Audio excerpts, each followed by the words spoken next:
Hi guys, Paul from Journey of a Petrolhead. Today we're doing the interior of the SL280 that we've borrowed from Carl. Don't forget this is the 00 version. So we've left the hardtop on again as I've been explaining through the videos because we want to turn this into a hardtop car for this video just to show you the difference and what they're like, right? So we'll do the interior now in a second, we'll show you all that. The first thing we generally do is we show you the keys. The key's a little old, but you have lock, unlock, right? And that's your key and it folds out. And so that was pretty advanced for the time. Let's have a look at the controls and see what kind of things we have inside. Okay, so here's the dials inside in the SL280. There's a nice set of dials here, which I do like. You've got a fuel gauge on the extreme left. Then we have a water temperature gauge, an oil temperature gauge, and an MPG dial here, which is interesting. Then we have speedo in the middle, have a rev counter, and we have a clock. Of course, we have a clock. In a nice wooden rimmed steering wheel down here. Wooden rimmed bits, I know it's hard to see.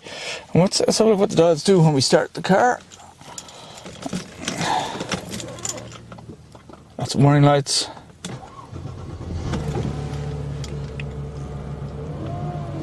This is one of the first cars where you put the key in, turn the key, and the car will do the rest. You don't need to keep the key turned, it will crank the engine until the engine actually starts, which is nice.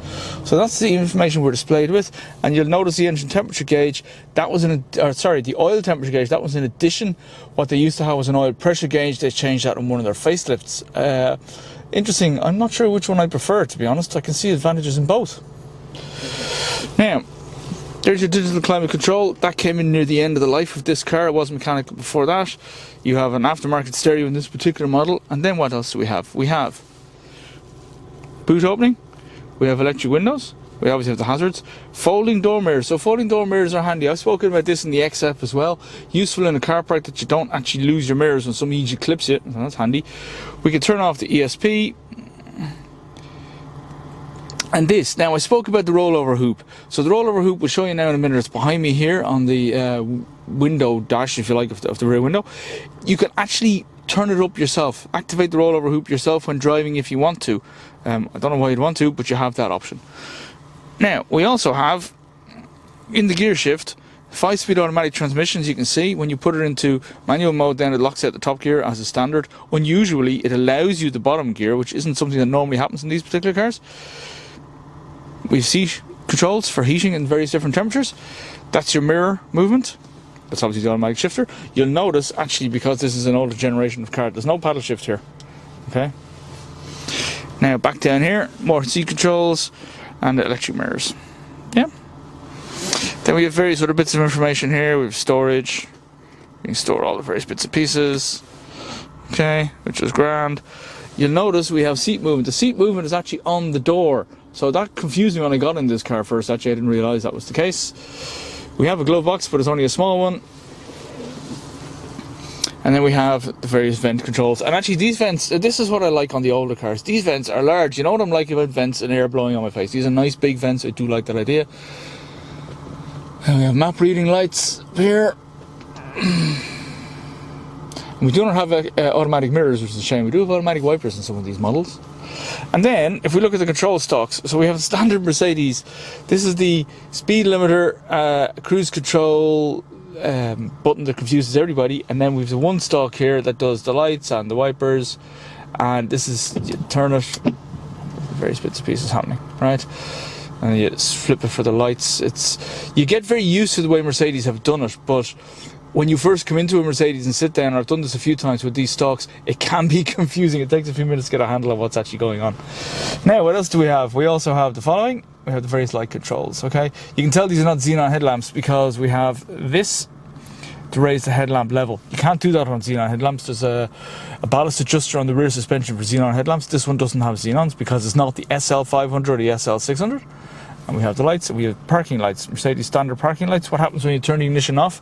If you flip that switch to the right lights come on, only the right lights, right side lights, in case you're on a dark road. And if you flip it to the left lights come on in case you're on a dark road again, so you're not clobbered. And there's the handbrake release. And that's what we have. We also have nice leather seats, as you can see. So this place, again, this car is 10 years old, and it has aged really, really well. Look, the seats, not a bit of wear on them, right? And now if we look in the back, this is a 2-and-2, right? So there's your rear legroom. So I don't think so.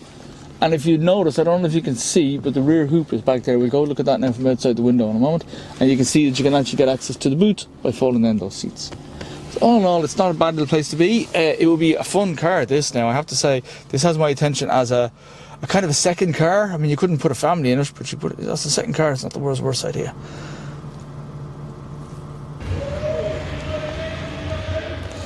So as we spoke about with the pop-up rollover hoop, and we showed you the switch there a second ago inside in the car, here's the hoop here. You can see it along the line of the rear seat, right? And what happens is, in case of an accident, pops up like that real quick, so it'll actually stop people's heads from getting mushed on the pavement as the car rolls over. That's the idea behind it. Because don't forget, while we're looking at a car with a solid roof, this is actually a convertible, right? This is a convertible roadster with a hardtop fitted. So the hardtop will not do very well in terms of a crash, but that rollover hoop will still pop up and nobody will be flattened. Okay, so that was a guide to the interior of the SL280, the 2000 model. This is the R129, the last version, last generation of this particular model, which, to be honest, is my favorite SL. I like this a lot. The interior is nice and clean. The dashboard is very easy to see the instruments. There's a lot of room around here. I know we have the hardtop bolted on. Don't forget, this is a convertible car. We're doing this on purpose with the hardtop to show you what they're like. You could live with this as a hardtop every day with the winter, no problem. So the interior is nicely laid out, easy to get to everything. Controls are simple. 10 years old, it all still works, so it's pretty cool in here. We do like this idea. I'd consider one of these really good, and it's nice to be in a car. You can reach all the instruments, but there isn't too much going on with a clear wheel, and we're getting used to the Mercedes stocks. Let's put it that way. If I lived with this car every day, I'd be used to them quite quickly. That's it for the interior video. Thanks for watching this one, guys. Like and subscribe as always. We'll bring you more. And what we're going to do now is going to score this against all the other cars we've reviewed so far. I'm curious to see how it scores against that 2007 S-Type we scored recently. I prefer the layout of this, but this is 10 years old and a lot of the modern stuff isn't in this one. Let's see how it goes. Thanks, guys.